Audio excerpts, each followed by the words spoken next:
Yes, boys. Welcome. This is Bukayo Saka. Today we're going to watch. There's only one Kylian Mbappe. Bukayo Saka plays down comparison to the France forward.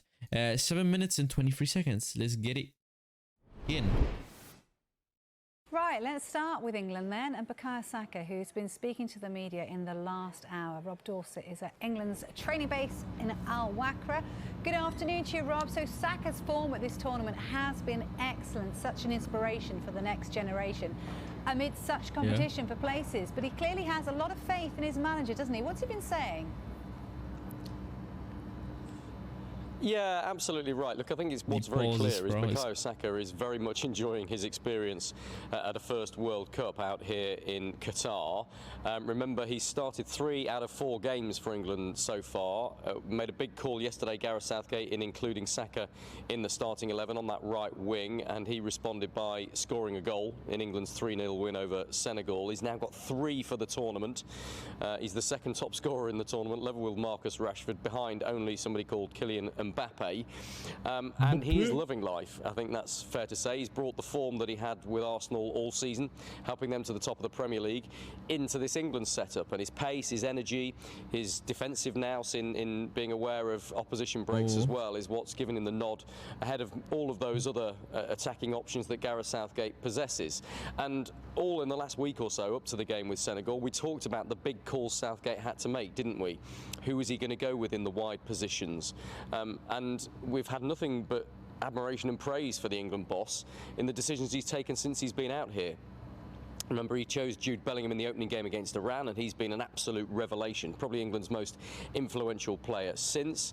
He reintroduced Jordan Henderson in the second half of the 0-0 draw against USA when England were being overrun in midfield, and he got praised for that. And Henderson against Wales in the third group game, and last night when he scored, has been outstanding as well. So Southgate does seem to have the Midas touch at the moment with the calls that he's making, and that led to Bukayo Saka having a little pop, I think, at some people who've doubted the England boss, people who've maybe said that he's been a bit too cautious in the past.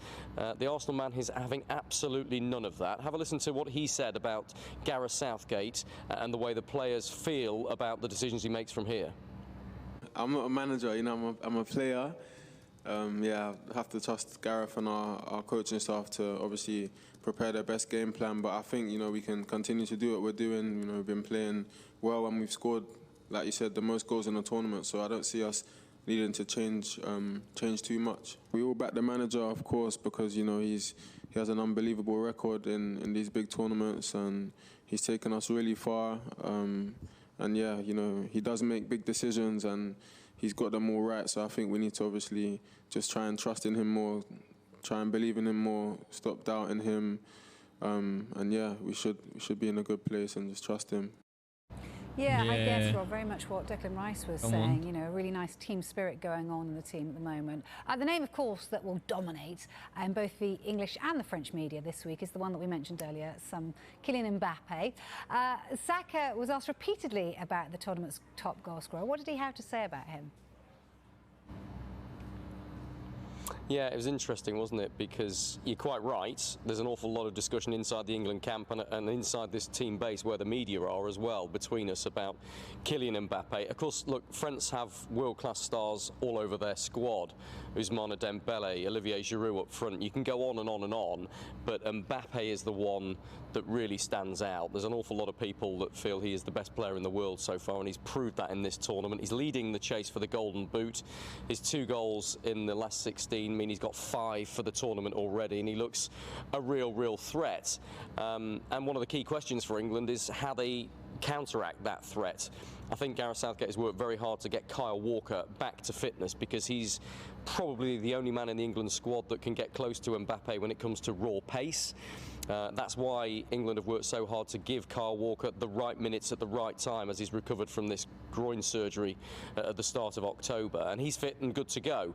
And Kyle Walker's not done a bad job against Kylian Mbappe in the Champions League for Manchester City in recent times, so that will give them some optimism. But of course it was put to Bukayo Saka that maybe Mbappe is the best player in the world right now. Have a listen to how he responded, though, because it wasn't a confirmation that he thinks he's absolutely the best. For me, he's one of the best players in the world. He's up there with the best players. And of course, you know, we know the quality he has, and as a team, we have to just try and prepare to try and stop him. But not only him, you know, France have a lot of other quality players as well, so we need to be aware of that. Do you think you'll be the Kylian Mbappe of this World Cup? First of all, thank you for your compliment, but no.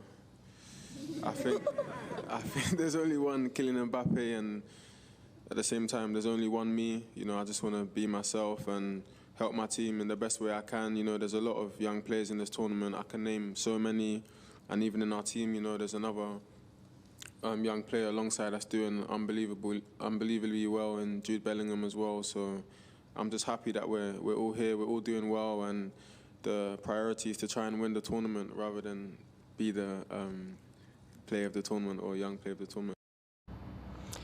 That's a lovely phrase from Bukayo Saka there, isn't it? A clever one too. He said there's only one Kylian Mbappe, but there's only one me as well. And I think that sums up the feeling in the England camp right now. They are very respectful of and very aware of the quality that France possess as the reigning world champions, but they're also very aware of their own quality, and they think they can cause France problems.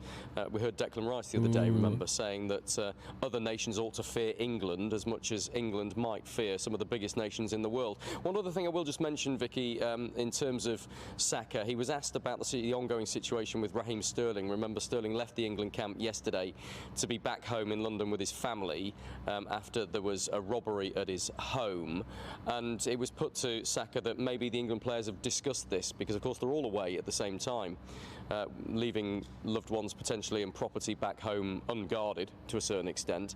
Have they reviewed their security plans? And he said, no, look, there's been absolutely no discussion about that as an England squad. They're focused very much on the football. And you do feel, when you're focusing on the football, that this is a defining game for England, don't you? A quarter-final against the world champions France. It's happening on Saturday. England are still carrying on their preparation. The real business will be later this week. Today is more about recovery and rehabilitation after that impressive 3-0 win over Senegal last night. Yeah, it certainly will be. Thank you very much for now, Rob. Yeah. Crazy. I can't lie, yeah. I kind of believe that France might do it again. Like Champions League. What the fuck? Like, I think they actually, it is possible they might might win it again this year. But I hope not. I can't lie, I don't care who wins it. I hope they're all having a great World Cup. But if France win it again, it's going to be boring, because they already won it like 4 years ago, and it would be sick if another country would win it. But yeah, bro, already quarterfinals against England. If England kicked them out, bro, it's crazy. But yeah, you know what? It is what it is. It's still crazy to see. And yeah, nice, man. Great video.